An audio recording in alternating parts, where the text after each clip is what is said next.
All right, so we're diving into Job, chapters 4 through 14 this time. It's where Job's friends um, try to comfort him, but things get, well, a little sticky. Yeah, these chapters bring up these really, timeless questions about suffering, about faith, how we respond to people who are hurting. I mean, we already saw Job lose everything, right? Oh, do I? Family, his wealth, even his health. But he still held on to his faith. It wasn't like he was just taking it, though. He was wrestling with God, really pouring out all this grief, all this confusion, and then his friends show up. Yeah. Right. But instead of just being there for him, they try to, explain everything through this theological lens. Like, he must have sinned to deserve all this. Yeah, and that's where things get interesting. You've got Job going through all this pain, and his friends, I mean, they mean well, but they end up making things worse, adding guilt and judgment into the mix. Eliphaz is the first one. And he goes for this kind of tough love approach. He basically says, look, Job, no one is more righteous than God, so you must have done something wrong. He even says this line, shall mortal man be more just than God? It's like he's saying Job's challenging God's justice just by asking why. But Job's response, man, it's so raw, so honest. He's not even interested in these theological debates. He's overwhelmed with grief. He says, oh, that my grief were thoroughly weighed and my calamity laid in the balances together. That's heavy. He's saying his pain is too much to even measure. Think about that for a second. How often do we offer these simple solutions for suffering, stuff we just don't understand? Job's reminding us to really see the depth of someone's pain before we jump to conclusions. It's like when something awful happens to someone. We're like, oh, everything happens for a reason, or God has a plan. But sometimes people just need you to be there with them in the pain, not explain it away. Exactly. And Job's other friends, they kind of missed that point. Bildad, he's next. And he goes even further than Eliphaz. He basically accuses Job of, forgetting God, implying he's a hypocrite. He even says, so are the paths of all that forget God, and the hypocrite's hope shall perish. Wow. Harsh. And back then, the way they saw it, if you were suffering, you must have sinned. Suffering was like proof of wrongdoing. Right, and Bildad plays right into that. He's saying that because Job's suffering, he must have strayed from God. And then Zophar jumps in, says Job deserves worse than what he's getting. He's like, no, therefore, that God exacteth of thee less than thine iniquity deserveth. It's like, who could be the most judgmental? But Job, he doesn't back down. He pushes back against this idea that a just God is punishing him.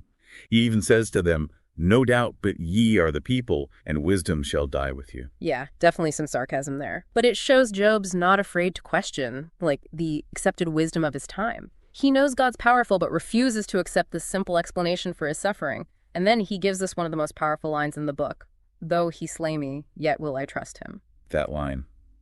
Chills every time. Here's Job, in so much pain, but still clinging to this belief in God's goodness. Yeah. But it's not blind faith, though. He's wrestling with doubt, with anger, feeling abandoned. That's what makes it so relatable. It's about the complexity of faith, how it can be there, even with doubt and questioning. We all have times where we're trying to make sense of our beliefs and what's happening, in our lives or even in the world. And in a way, Job's giving us permission to wrestle with these tough questions, to not have all the answers. It's about trusting God, even when we don't understand. Yeah, and that's a good place to pause. We've seen how Job's friends, even though they mean well, end up hurting him with their judgments and explanations. But Job's response, that raw honesty, that unwavering faith, man, it's powerful. Shows how resilient the human spirit can be. There's a lot we can learn from Job. Be present with people who are hurting, recognize that suffering is complex, and hold on to faith even when you're full of doubt. So think about what's resonated with you so far, what really stood out in these chapters. How can Job's story change the way you look at suffering, yours and other people's? We'll be back, and we'll pick up right here next time. It's easy to look at Job's friends and judge them for how they react.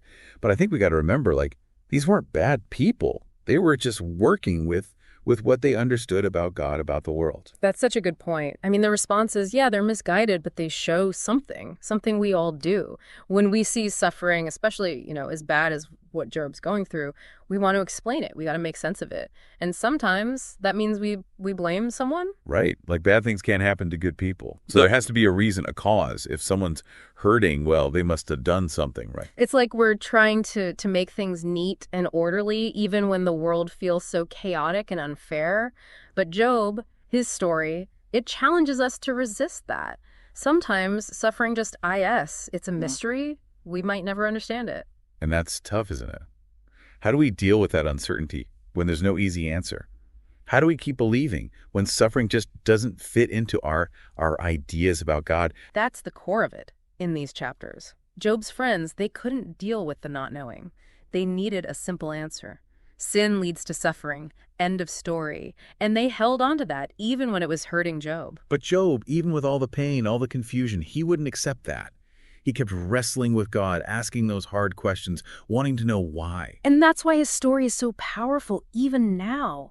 He shows us it's okay to doubt, to question, even argue with God. Those struggles, they can make our faith even stronger. It's like he's showing us a real kind of faith, one that isn't afraid to ask the hard questions, to face the tough stuff. What's amazing is even when he's questioning, even when he's, railing against how unfair it all is, he never forgets how powerful God is. He even says, I know that thou canst do everything and that no thought can be withholden from thee. So it's not that he doesn't believe. He's trying to make sense of it all, of his belief in his suffering. And that's something so many people get, even today, right? When we see tragedy, all the pain in the world, it's natural to ask why. The big question, right? Why bad things happen to good people? Why is there so much suffering? But Job's story, it's like it's saying maybe why isn't the right question. Maybe it's about how we respond to suffering, how we hold on to hope, even when it feels like we've lost everything. That's powerful. And it ties into something that comes up in chapter 14 about how short life is. Job describes it, man that is born of a woman is a few days and full of trouble. He knows we're all going to die, that suffering is part of life. We all experience pain, loss. It's part of being human. Like he's saying, life is precious, but it's fragile and it doesn't last forever. Exactly. But even with that, even knowing that suffering is part of life, there's hope there. Job says, if a man die, shall he live again? All the days of my appointed time will I wait till my change come. He believes in something beyond this life, a hope that's bigger than all the pain and suffering of this world. It's not like a super detailed explanation of what comes after. It's more like a longing for something more. A feeling that this life, with all its ups and downs, isn't the end of the story. Like he's holding on to that belief that even death, even that isn't the end.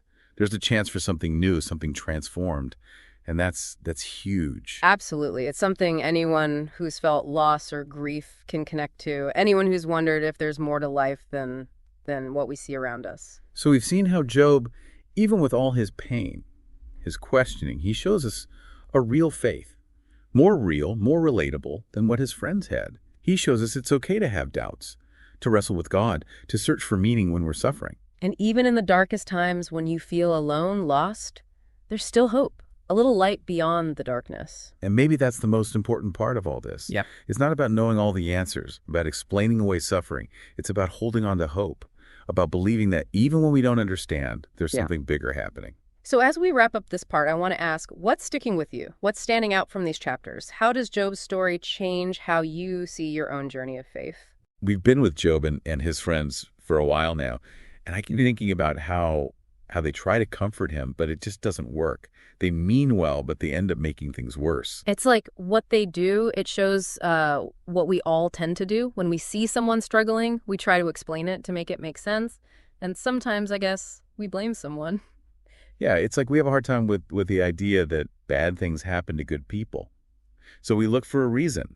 And if we can't find one, well, sometimes we just make one up, even if it means blaming the person who's hurting. And that's exactly what happened with Job's friends. They were stuck in this idea that suffering equaled sin. It was a simple formula, but it didn't grasp what Job was really going through. And by doing that, they made it harder for him. Instead of helping him, giving him support, their judgments just made him feel more alone. It's something for us to think about, right? It shows how important it is to be there for people who are hurting, to show empathy, not to try and fit their pain into our own ideas. I've been there where people try to help like that. It never helps. Sometimes the best thing you could do is just listen. Let them hurt without trying to fix it or explain it. I agree.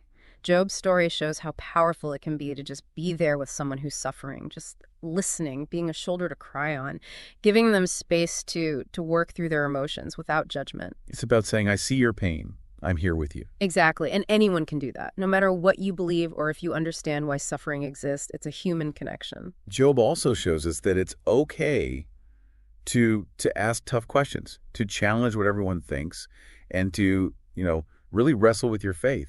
It's in those times when you're struggling and questioning that your faith can grow stronger. So we're at the end of our deep dive, and I want to leave you with this. What would you say to Job if you were one of his friends? How would you comfort him, support him, without judging or oversimplifying things? A good question to think about. It makes us look at how we deal with suffering, our own and other people's. I hope Job's story encourages you to accept that faith is complex and to find comfort in the belief that even when it's darkest, you're not alone. And that's it for our deep dive into Job, chapters 4 through 14. I hope you found it insightful, thought-provoking,